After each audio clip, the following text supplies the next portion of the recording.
In today's video, I'm going to teach you how to create a group in Microsoft Planner. This quick guide will walk you through each step, ensuring you can seamlessly organize your projects and collaborate with team members more effectively. Let's dive right in. First, you'll want to open your preferred web browser. It could be Chrome, Firefox, Safari, or any other browser you feel comfortable using.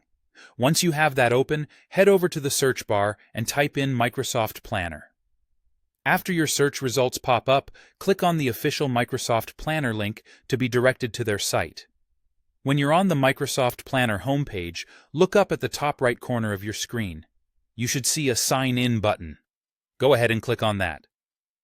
If you already have a Microsoft 365 account and have been here before, it might automatically log you in based on your previous sessions. If not, don't worry, you'll just need to enter your email address and password when prompted. Doing this will give you access to all the Planner features we'll be exploring. Now that you're signed in, you'll want to open your Planner. Find and select the specific plan you are working on or wish to organize. Microsoft Planner will display your plan dashboard, where all your tasks and activities are neatly laid out. Next, direct your attention to the top right side of your Planner screen once again. Here, you'll find a Share button.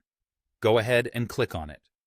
This option is essential because it opens the pathway to create a new group. It's a handy feature, allowing you to collaborate by grouping people together according to your project's needs. After you click the Share button, you'll have a chance to create a new group by adding a group name.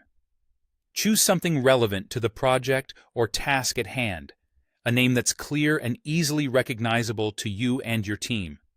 With the name in place, it's time to add members to your group. Simply start typing the names of those you wish to include.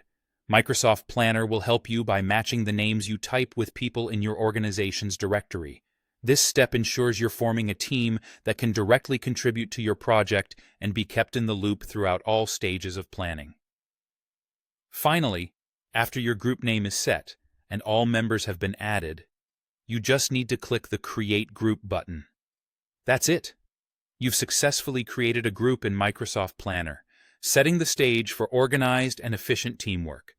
By following these instructions, you can easily manage tasks, assign responsibilities, and keep everyone in sync.